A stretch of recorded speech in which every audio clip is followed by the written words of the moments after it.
Time now for your forewarned weather with Cedric Haynes.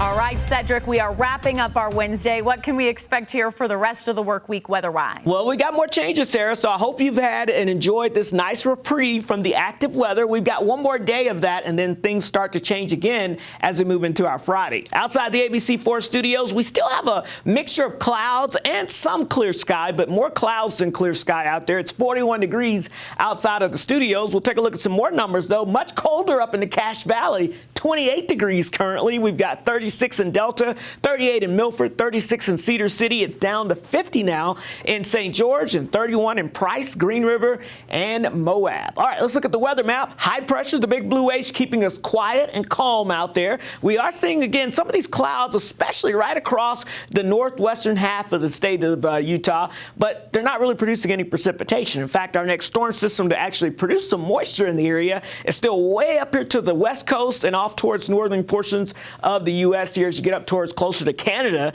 So we've got a little time before it moves in. So the high pressure producing the mild weather that we saw this afternoon will stick around for us again as we go into our Thursday.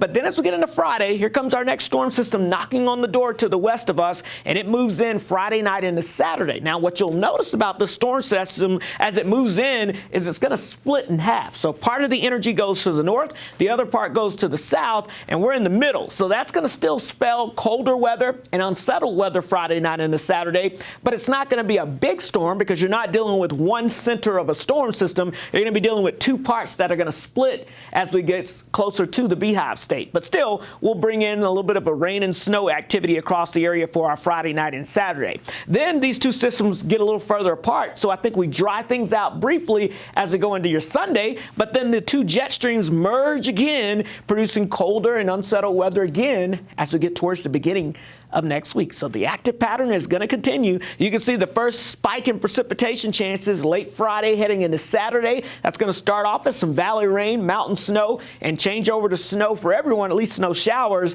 for Friday night into early Saturday. Very similar to what we saw on our Tuesday. Then we get that break on Sunday, and we could bring in more snow shower activity as we get towards Monday with even colder air building in. But let's focus one storm system at a time. That first system not really affecting us on Thursday as this warm front is lifting north. So I think temperatures will be a few degrees warmer tomorrow than they are for us this afternoon across the area. And then as that storm system moves in, the front comes in Friday morning, and then the moisture starts to develop Friday afternoon into the evening hours. So it'll start as mountain snow showers, valley rain showers, and then as that cold air works its way in, that will change over to all snow showers for Friday night into the first half of Saturday, with the potential of a little lake effect snow shower activity during the midday hours on Saturday before all of this kind of comes to an end here with that first system. As far as precipitation, about 1/10 to 1/4 of an inch, mainly north of I-70, but as some of that falls into some colder air, it will fall in the form of some snow. So we can see up to an inch on the valley floors, but 1 to 2 for our central mountains, about 3 to 6 for our northern mountains, and about 5 to 10 potentially for the upper cottonwoods there. You see that bullseye there with that dark blue.